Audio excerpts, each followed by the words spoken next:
ચાલો વિદ્યાર્થી મિત્રો, અહીંયા રાઠોડ સર YouTube ચેનલમાં આપનું સ્વાગત છે. આપણે અહીંયા ધોરણ 11 ની અંદર અર્થશાસ્ત્ર એટલે ઇકોનોમિક્સ ની અંદર અહીંયા આપણે 1 થી 2 પાઠના આઈએમપી પ્રશ્નો આપણે મૂક્યા હતા. તો હવે એના પછી આપણે પાઠ 3, 4 અને 5 ત્રણ પાઠનું પ્રથમ પરીક્ષા માટેનું આઈએમપી સી, ડી અને ઈ ના વિભાગના પ્રશ્નો 100% પ્રશ્નો આ પ્રકારે પૂછાતા હોય મોસ્ટ આઈએમપી પ્રશ્નો છે મિત્રો. તો એની અંદર પહેલા સી વિભાગનો પાઠ આપણે ત્રીજો જોઈ લઈએ. પાઠ નંબર 3 એના પ્રશ્ન પહેલા સી, ડી અને ઈ માં પૂછાતા. તો અહીંયા પહેલો પ્રશ્ન જોઈએ, માંગનો વિધેય એટલે શું? તો માંગનો વિધેય આપણે ફોર્મ્યુલાનો વિધેય છે, માંગનો વિધેય છે. અહીંયા ડીએફ એટલે ડિમાન્ડ, આપણે જે બરાબર સમીકરણ લેવાનું અને એના સમીકરણને વ્યવસ્થિત સમજાવવાનું એટલે બે ગુણ આવશે અહીંયા માંગનો વિધેય. હવે જે અસર એટલે શું? તો હવે જે વસ્તુ કોઈ પણ વસ્તુને સાથે બીજી વસ્તુ વાપરી શકાતી હોય એટલે આવી વસ્તુ કહેવાય, પરંતુ એને ડિટેલમાં થોડુંક સમજાવવાનો મિત્રો. અહીંયા બીજો પ્રશ્ન છે, ગિફન વસ્તુઓ એટલે શું? તો ગિફન વસ્તુઓ એટલે શું? તો ગિફન નામના અર્થશાસ્ત્રીએ હલકા પ્રકારની જે વસ્તુઓ શોધી એને ગિફન નામની વસ્તુઓ કહેવાય, કે જે હલકા પ્રકારની વસ્તુઓ દરેક આવે તે બધી કેવી આવશે? ગિફન વસ્તુઓ કહેવામાં આવે છે. અહીંયા પ્રશ્ન નંબર 4 અથવા આ લઈએ આપણે, માંગની મૂલ્ય સાપેક્ષતા માપવાની રીતો. તો 3 રીતો છે માંગની મૂલ્ય સાપેક્ષને માપવાની રીતો 3 છે. કુલ ખર્ચની રીતને 3 છે, તો એ પણ મિત્રો જોઈ લેવી. 3 નામ જ છે ખાલી, તો બે ગણનો પૂછાયેલો છે. વ્યક્તિગત માંગ એટલે શું? તો અહીંયા વ્યક્તિગત માંગ એટલે અહીંયા એ બી સી ડી એ આપણે બજાર માંગ થાય, અને વ્યક્તિગત માંગ એટલે કોઈ એક વ્યક્તિ દ્વારા જ્યારે પુરવઠો માંગ કરવામાં આવે ત્યારે એ વ્યક્તિગત માંગ કહેવાય. બજાર માંગ એટલે શું? તો આ બે ચાર વ્યક્તિ ભેગી થઈને જ્યારે બધા ભેગા થઈને જ્યારે માંગ કરે ત્યારે એ બજાર માંગ કહેવામાં આવે છે. પ્રતિષ્ઠાનું મૂલ્ય વસ્તુ એટલે શું? તો પ્રતિષ્ઠાનું મૂલ્ય વસ્તુ આપણે જોઈએ મિત્રો, તો એની અંદર પ્રતિષ્ઠાનું મૂલ્ય વસ્તુ એટલે અહીંયા કિંમતી વસ્તુ ધરાવતી કોઈ પણ પ્રતિષ્ઠા એટલે મૂલ્યવાન વસ્તુ, સોનું, ચાંદી, હીરા, માણેક અહીંયા પ્રતિષ્ઠાનું મૂલ્ય ધરાવતી વસ્તુ, પરંતુ એમાં થોડું ડિટેલમાં લખવાનું. હવે વિભાગ ડી ની અંદર અહીંયા 3 નંબરનો પ્રશ્ન છે, આવક અસર અને અવેજી અસર એટલે શું? આવક અસર અને અવેજી અસર એટલે શું? બીજા નંબરનો માંગમાં વિસ્તરણ અને સંકોચન આકૃતિ સહિત મિત્રો સમજાવવાનું. હવે વિસ્તરણ અને સંકોચન આપણે માંગના નિયમના આધારે સમજાવીશું. માંગમાં વધારો ઘટાડો, તો અહીંયા પણ બંને છે સેમ જેવું, પરંતુ મિત્રો આ આકૃતિમાં થોડું ધ્યાન રાખવાનું બંને પ્રશ્નોમાં. પછી માંગના નિયમના અપવાદો સમજાવો, આ વારંવાર પૂછાયેલા. અહીંયા માંગના નિયમની ધારણાઓ પણ સમજાવો. તો આ 4 પ્રશ્નો છે, અહીંયા 5 પ્રશ્નો છે, એમાંથી કોઈ પણ 2 પ્રશ્નો તમારે તૈયાર કરી દેવાના.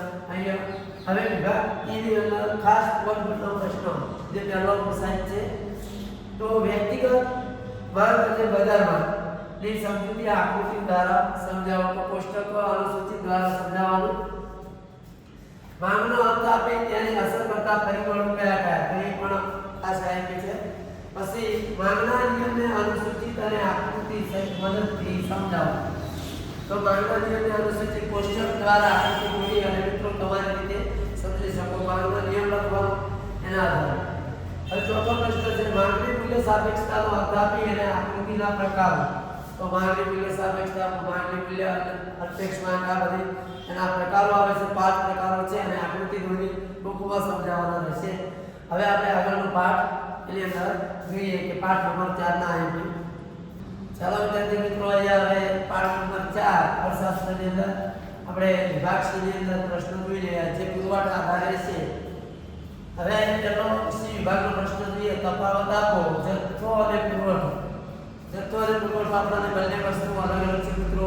જે કુલ ઉત્પાદનના વેચાણ શક્તિ એકમો એને જથ્થો કહેવાય, અને પુરવઠો એટલે એમાંથી વેચવા લાયકથી તૈયાર થાય ઈચ્છા શક્તિ અને તૈયારી દર્શાવે એને પુરવઠો કહેવાય.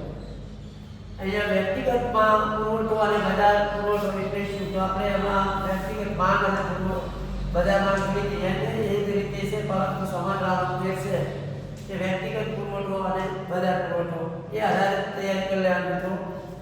પુરવઠા રેખાનો ઢાળ ધન હોય છે તો અહીંયા પુરવઠા રેખાનો ઢાળ કેવો હોય ધન અને માંગ રેખાનો કેવો હોય ઋણ હોય છે તો અહીંયા પુરવઠા રેખાનો ઢાળ કેમ ધન હોય છે તો મિત્રો અહીંયા એ જ સમજવાનું છે ખાલી કે પુરવઠો હોય તો જ આપણે એનો કિંમત નક્કી કરી શકીએ નહીંતર થાય જ નહીં એટલે પુરવઠા રેખા હંમેશા ધન હોય છે બરાબર હવે અહીંયા પુરવઠા વિધેય जब मान विधेय तो एनी पर डी विभागની અંદર છે ડી વિભાગમાં મિત્રો અને સી વિભાગમાં પણ પૂછાઈ શકે છે ખાલી સમીકરણ પૂછાય છે તો સી વિભાગમાં પૂછાઈ શકે પુરવઠાનો નિયમના અપવાદો जब માંગના નિયમના અપવાદો होता है પુરવઠાના નિયમના અપવાદો પછી અહીંયા પુરવઠાનું વિસ્તરણ અને સંકોચન આકૃતિ દ્વારા સમજાવો 5 મિનિટમાં પણ આવી શકે છે મિત્રો પૈસા 5 મિનિટની અંદર હતો આ પ્રશ્ન હવે પુરવઠાનો વધારો ઘટાડો તો અહીંયા આકૃતિ દ્વારા સમજાવો जब માંગનો વધારો ઘટાડો થતી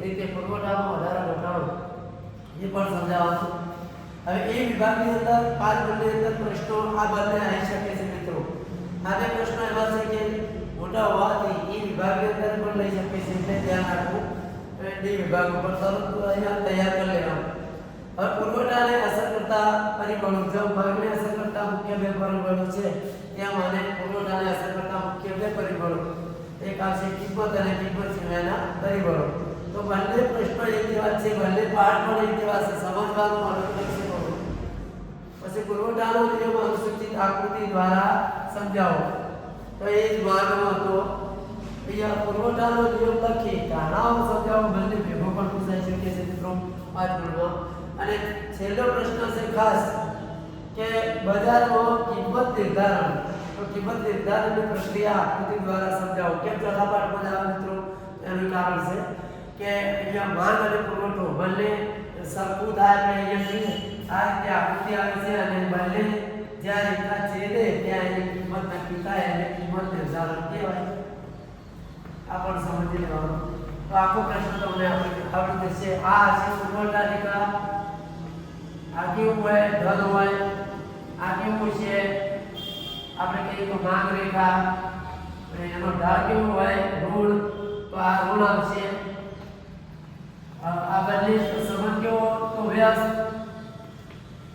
બરોબર પુરવઠા અને કિંમત વચ્ચે પૂછાય તો સીધો સંબંધ આવશે અને અહીંયા કિંમત અને માંગ રેખા વચ્ચે વ્યસ્ત સંબંધ આટલું ખાલી યાદ રાખો આ પ્રશ્ન તમને યાદ થઈ જશે હવે આપણે નેક્સ્ટ પાંચમો પાઠ જોઈ લઈએ લાસ્ટમાં અહીંથી તમારો પ્રશ્ન પાંચમો પાઠ જોઈ લઈએ ચાલો વિદ્યાર્થી મિત્રો હવે આપણે પાઠ નંબર 5 એની અંદર સીડી અને એ જોઈ લઈએ અહીંયા છેલ્લો 1 થી 5 પાઠ પૂછવાના છે લાસ્ટ પાસ આઈને પ્રથમ પરીક્ષા ની અંદર 1 થી 5 પાઠ એને લાસ્ટ પાઠ જોઈ લઈએ તો સમયનો ટૂંકો ગાળો એટલે શું બેનો સમયનો લાંબો ગાળો એટલે શું મિત્રો અહીંયા સ્પષ્ટ વ્યાખ્યા છે એકદમ સરળ તો એ પણ સમજી લેવાની સરેરાશ સ્થિર ખર્ચ એટલે શું સરેરાશ સ્થિર ખર્ચ એટલે શું ઉદાહરણ સહિત સમજાવો પછી બીજો છે અહીંયા લાંબા ગાળે બધા ખર્ચાઓ અસ્થિર બની જાય ખાસ આ એક ગોષ્ઠ આવે છે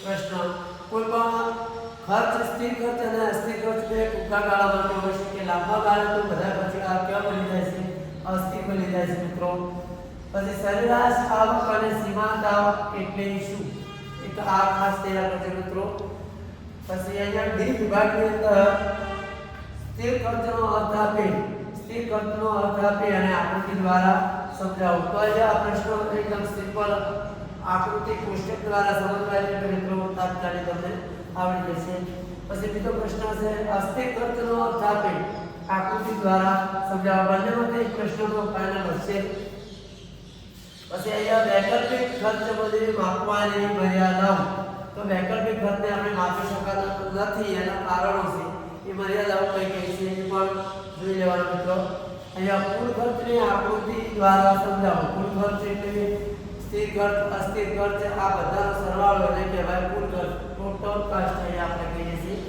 સ્થિર ખર્ચ અને અસ્થિર ખર્ચનો એક તફાવત યાદ રાખજો મિત્રો આ સિમ્પલ તફાવત છે હવે વિભાગ એની અંદર એક પ્રશ્ન ફરજિયાત હશે તો સીમાંત ખર્ચ અને સરેરાશ ખર્ચ વચ્ચેનો સંબંધ આકૃતિ દ્વારા